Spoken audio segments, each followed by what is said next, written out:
कृष्णमूर्ति प्रज्ञा पुरुष है, जागृत बुद्ध पुरुष है। ऐसा तो असंभव है कि उन तक मेरी आवाज न पहुंचे। पहुंच गई, पहुंच रही, क्योंकि उन तक आवाज न पहुंचे तो फिर किसी तक न पहुंच सकेगी। कृष्णमूर्ति मुझे न समझ सके तो कोई भी ना समझ सकेगा। उनकी आवाज मुझ तक पहुंचती रही, पहुंच रही। ये आवाजें दो कंठों से निकलती हों, लेकिन दो प्राणों से नहीं निकल रही, एक ही प्राण से निकल रही। यह जान के तुम्हें आश्चर्य होगा कि बुद्ध और महावीर एक ही समय में जिए, एक ही स्थान बिहार में। बहुत बार ऐसे मौके आए जब एक ही गांव में ठहरे पर मिले नहीं, और एक बार तो ऐसा हुआ कि एक ही धर्मशाला में दोनों का आवास हुआ, फिर भी मिले नहीं। सदियां इस पर विचार करती रही, और जो भी विचार अब तक हुआ है भ्रांत है। जैन सोचते हैं कि इसलिए नहीं मिले कि महावीर तो प्रज्ञा पुरुष थे, अभी बुद्ध प्रज्ञा पुरुष नहीं हुए थे, इसलिए महावीर बुद्ध से मिलने क्यों जाएं, कैसे जाएं? प्रज्ञा पुरुष क्यों मिलने जाएगा अज्ञानी से? और बुद्ध अज्ञानी थे, इसलिए अहंकारी थे, इसलिए अहंकार के कारण नहीं जा सके। ठीक ऐसा ही बौद्ध भी सोचते कि बुद्ध तो पहुंचे हुए पुरुष थे, वे क्यों जाएंगे? और महावीर को तो अभी कुछ पता नहीं था, इसलिए अपने अहंकार में अकड़े रहे। मेरा देखना कुछ और है, मेरी दृष्टि कुछ और है। 2500 साल में जो विचार हुआ उससे भिन्न, बिल्कुल भिन्न। महावीर और बुद्ध भिन्न नहीं थे कि एक दूसरे के पास जाएं, इसलिए पास जाने का सवाल नहीं उठा। दो शून्य अगर पास आ भी जाएं तो क्या पास आएगा? दो शून्य मिलकर एक ही शून्य हो जाता है। शून्यों के साथ हमारा सामान्य गणित काम नहीं करता। एक और एक को मिलाओ तो दो होते, दो और दो को मिलाओ तो चार होते, लेकिन दो शून्यों को मिलाओ तो एक शून्य हो जाता है। 1000 शून्यों को मिलाओ तो भी एक शून्य हो जाता है। अनंत शून्यों को मिलाओ तो भी एक ही शून्य होता है। जो समाधि को उपलब्ध हो गया वह शून्य हो गया। नहीं मिले बुद्ध और महावीर एक ही धर्मशाला में रहकर भी, क्योंकि मिलने का कोई प्रयोजन ही नहीं था, अर्थ ही नहीं था। एक के ही इशारे पर चल रहे थे, एक सा ही फूल खिला था, एक ही फूल खिला था।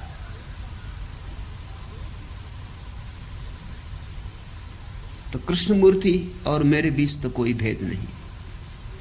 और ऐसा भी हुआ है कि कभी हम दोनों एक ही गांव में रहे, और ऐसा भी हुआ है कि कभी एक ही मोहल्ले में ठहरे, पर मिलने का कोई कारण नहीं। मिलने में कोई अर्थ भी नहीं। मिले ही हुए तो मिलना कैसा? इसलिए कृष्णमूर्ति को ऐसा मत सोचना कि बोध नहीं है, या जो काम यहां हो रहा है उसका कोई स्मरण नहीं। पूरा पूरा स्मरण है, पूरा पूरा बोध है। यद्यपि हमारे ढंग इतने भिन्न हैं कि कृष्णमूर्ति इस संबंध में कुछ कह नहीं सकते। मैं कह सकता हूं कृष्णमूर्ति के संबंध में, मेरे ढंग में वह बात समाहित है। मैं बुद्ध पर बोल सकता हूं, महावीर पर बोल सकता हूं, कृष्ण पर, क्राइस्ट पर, लाओत्सु पर, कबीर पर, नानक पर, वाजिद पर। मेरे काम का ढंग सारे जगत के प्रज्ञा पुरुषों ने जो कहा है उसकी एक गंगा बना देना है। कृष्णमूर्ति का काम अलग है। उन्होंने कभी भूल से भी महावीर का नाम नहीं लिया, न लाओत्सु का, न कृष्ण का। वे दूसरे का नाम ही नहीं लेते। वे उतना ही कहते हैं जितना उन्हें कहना है, उससे भिन्न जरा भी नहीं। बस वे अपनी ही कहते हैं। यद्यपि वे जो कहते हैं वह वही है जो बुद्ध ने कहा है, जो कृष्ण ने कहा है, उसमें जरा भी भेद नहीं। लेकिन कृष्णमूर्ति के काम करने का ढंग वह नहीं। उनके काम करने का ढंग है उनके निज में जो उत्पन्न हुआ है उसको ही कह देना। मेरे काम करने का ढंग ऐसा है कि जो मेरे भीतर हुआ है उसके माध्यम से समस्त इतिहास में जब जब यह घटना घटी है मैं उस सब का साक्षी हो जाना चाहता हूं। मेरा काम समग्र अतीत को इस क्षण में पुकार लेना है। उनका काम केवल इसी क्षण को अभिव्यक्ति देना है। दोनों सुंदर हैं, दोनों के अपने लाभ अपनी हानियां हैं। इसलिए कृष्णमूर्ति मेरे संबंध में नहीं बोल सकते, मैं उनके संबंध में बोल सकता हूं। मेरे लिए पूरा खुला आकाश है, मुझ पर कोई नियंत्रण, कोई सीमा नहीं है। वे सिर्फ अपनी ही बात कहते।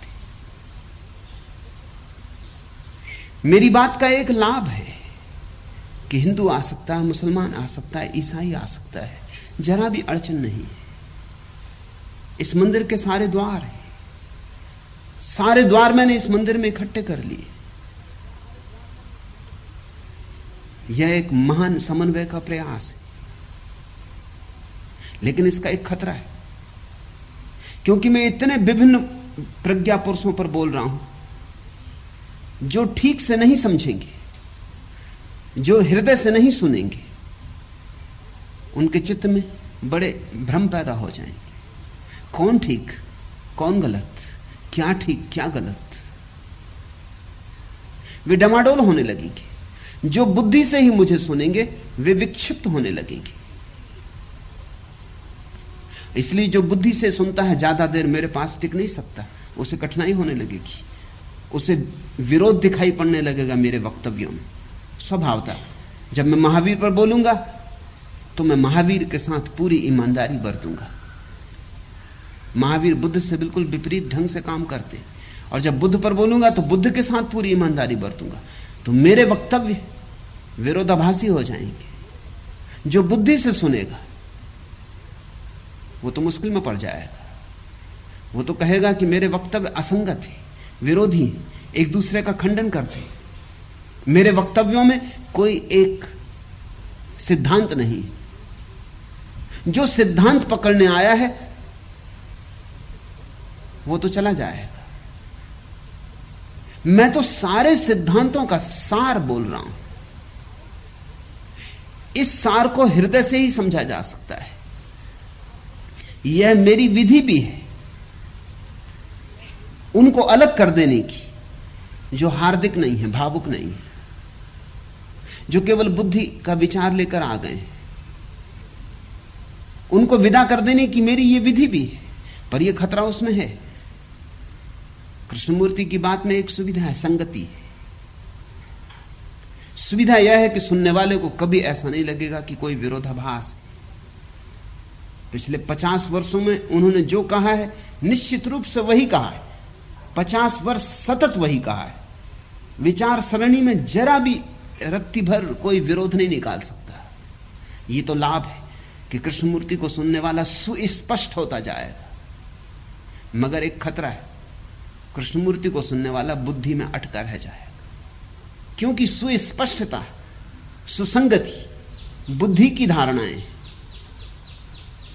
उसे मौका ही नहीं मिलेगा कि वो सुसंगति, तर्कबद्धता, विरोधाभास इनके पार उठ सके। उसे समय ही नहीं मिलेगा कि वो बुद्धि से नीचे उतरे। उसकी बुद्धि इतनी तृप्त हो जाएगी कि हृदय तक जाने का उसे कारण ही न रह जाएगा। यह खतरा है। मेरी बात का खतरा है कि जो बुद्धि में ही है वे आज नहीं कल मुझे छोड़ देंगे। उन्हें छोड़ना ही पड़ेगा। वे मेरे साथ ज्यादा देर नहीं चल सकते, कुछ कदम चल सकते, उन कुछ कदमों में अगर उन्होंने हिम्मत कर ली और बुद्धि से नीचे उतर गए, गहरे उतर गए और हृदय की थाह ले ली, तो मेरे साथ चल पाएंगे। यह खतरा हुआ कि उनको जल्दी मुझे छोड़ देना होगा। लाभ यह है कि अगर उन्होंने हिम्मत रखी तो बुद्धि के अतीत हो जाएंगे, बुद्धि का अतिक्रमण हो जाएगा। कृष्णमूर्ति के साथ सुविधा यह है, लाभ यह है कि तुम्हारी बुद्धि सदा तृप्त रहेगी। जो एक बार उनके साथ चला, चलता ही रहेगा, उसे छोड़ने का कोई मौका ना आएगा, क्योंकि जिस कारण वो साथ हुआ था उसके विपरीत कृष्णमूर्ति कभी भी कुछ ना कहेंगे। वे उसी को सिद्ध करते रहेंगे बार बार, हजार बार। उसकी बौद्धिक धारणा और मजबूत होती चली जाएगी।